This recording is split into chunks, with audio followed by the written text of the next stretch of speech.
আজকে ভিডিওতে আমি থাম্বনেইলে দেওয়া ডিজাইনটি করে দেখাবো। ফাইল থেকে ওপেন, আমি এই দুটা ছবি সিলেক্ট করে ওপেন করে নেব। এখন কন্ট্রোল জে দিয়ে একটা ডুপ্লিকেট করতে হবে। রেক্টেঙ্গুলার মার্কি টুল থেকে এই অংশটুকু আমি কালো করে দেব। এখানে আমার ব্ল্যাক আছে, অল্টার ব্যাক স্পেস দিলে আমার ব্ল্যাক হয়ে যাবে। কন্ট্রোল দিয়ে ডিসিলেক্ট। এখন এখান থেকে আমি কালার লুকআপ থেকে লোড থিওরি থেকে মুনলাইট করে দেবো। আমি মুনলাইট এটা আমি ক্লোজ করে দেবো।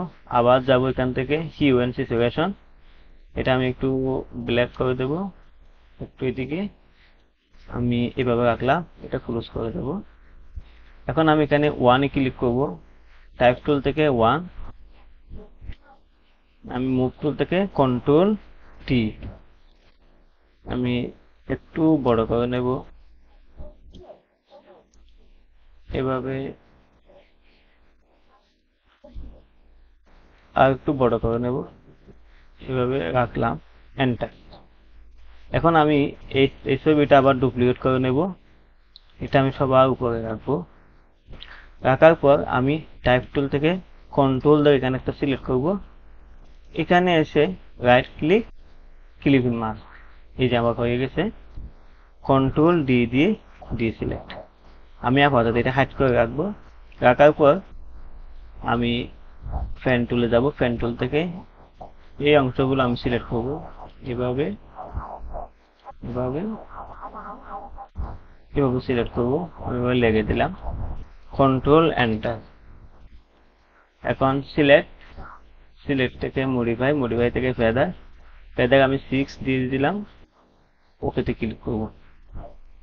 ওকেতে ক্লিক করার পর আমি একটা নিউ লেয়ার ক্লিক করব। নিউ লেয়ার থেকে এখন আমি এখান থেকে গ্রেডিয়েন্ট থেকে এখানে এসে আমাকে এভাবে রাখতে হবে। ওকে, আমি এভাবে কালার করে দেব।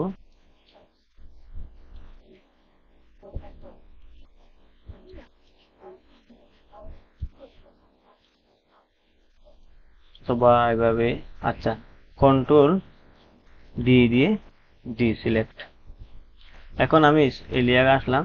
আসার পর এটা আমি সিলেক্ট করব। এখান থেকে ম্যাজিক টুল থেকে সিলেক্ট করা হয়ে গেলে কন্ট্রোল শিফট আই দিয়ে আমার ভিতরে ছবিটা সিলেক্ট করতে হবে। মুভ টুল থেকে ধরে এটা আমি এখানে এসে লাগাই দিব।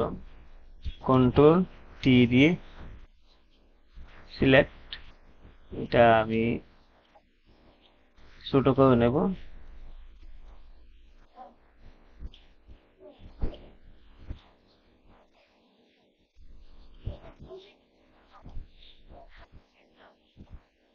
এন্টার। এই যে আমার হয়ে গেছে। তাহলে আজকে ভিডিও এতটুকু।